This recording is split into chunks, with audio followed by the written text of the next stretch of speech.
peut-on le refuser et peut-on refuser la quarantaine qui s'ensuit?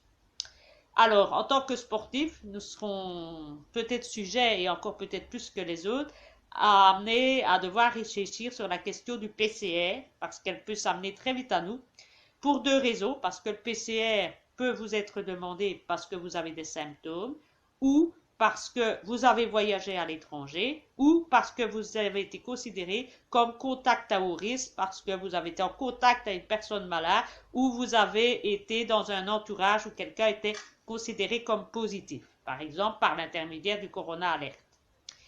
Alors, que faire lorsque vous serez convoqué pour votre PCR?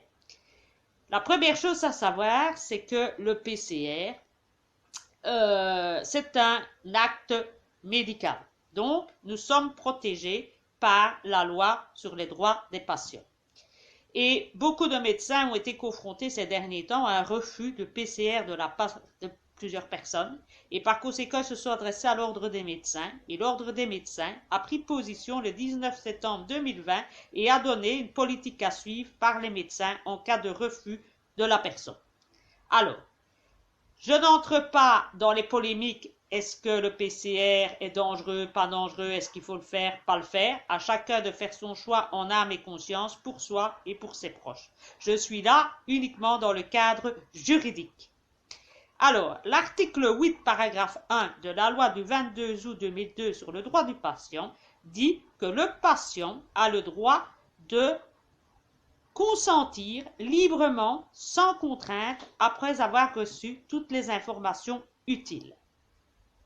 Donc, lorsque vous serez amené à passer le test PCR, on vous donnera toutes les informations sur la méthode pour vous le faire, ainsi que des risques, des avantages, des inconvénients et des alternatives. En effet, certaines personnes ne peuvent avoir recours au PCR puisque c'est un PCR nasopharyngé et certaines personnes, par la morphologie de leur nez, par exemple déviation importante de la cloison nasale, ou pour des problèmes hémorragiques, ou parce que les gens prennent des médicaments, le PCR nasopharyngé ne peut pas être appliqué. Par conséquent, on peut très bien avoir recours à un autre moyen, par exemple le PCR oropharyngé, c'est-à-dire par la bouche, ou également par des tests salivaires qui sont en cours d'homologation, ou encore par des prises de sang. Ce n'est pas un refus catégorique, c'est que la méthode utilisée n'est pas la bonne et on vous proposera une alternative.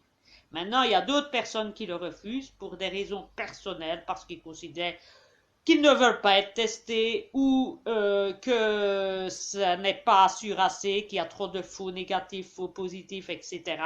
ou que ça ne prouve rien. Enfin, ça, je ne reviens pas là-dessus, c'est pas mon problème. Moi, je suis ici pour vous donner la loi et comment réagir et votre attitude que vous devrez avoir si vous êtes confronté à cette situation.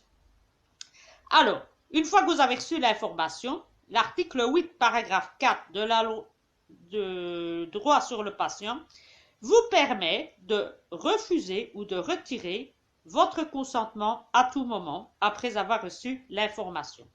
Donc, on ne peut pas vous contraindre, vous forcer par tout moyen pour faire le test. Vous avez entièrement le droit de refuser et l'ordre des médecins a donné la procédure à suivre en cas de refus. Mais dans ce cas-là, le médecin actera dans un document ad hoc que vous avez refusé et vous serez considéré comme positif.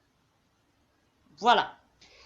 C'est un peu à mettre en parallèle avec les fameux alcotests et éthylotests. Quand vous êtes arrêté par la police, on vous fait souffler dans le fameux ballon. Si vous êtes positif dans l'éthylotest et si vous refusez, vous serez amené à faire une prise de sang. En cas où vous refusez, vous ne serez jamais contraint, mais le policier, qu'est-ce qu'il fait? Il va acter dans un procès verbal que vous avez refusé, vous serez considéré comme positif et en but. Voilà. C'est le même parallèle à faire avec le PCR. Et dans ce cas-là, le médecin est tenu au secret professionnel. Alors, une fois le PCR réalisé, vous êtes mis en quarantaine. Vous avez également le droit de refuser la quarantaine. On ne pourra pas vous y contraindre. Et le médecin est tenu au secret professionnel, mais jusqu'à une certaine limite. C'est-à-dire que là, il y a une balance qui commence à s'engager entre le secret professionnel et la protection de la santé publique. Si le médecin considère que vous mettez en danger votre propre santé, celle de votre entourage et de la société de la santé publique, il pourra passer au-delà de son secret professionnel et dénoncer le fait que vous ne vous soumettez pas à la quarantaine et il en avisera les autorités compétentes qui prendront les dispositions qui s'imposent.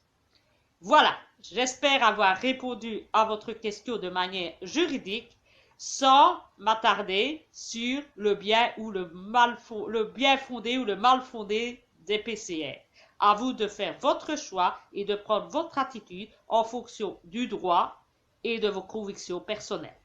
Voilà, j'espère avoir répondu. En attendant, protégez-vous, protégez vos proches et n'oubliez pas de continuer à respecter les distanciations et les gestes barrières.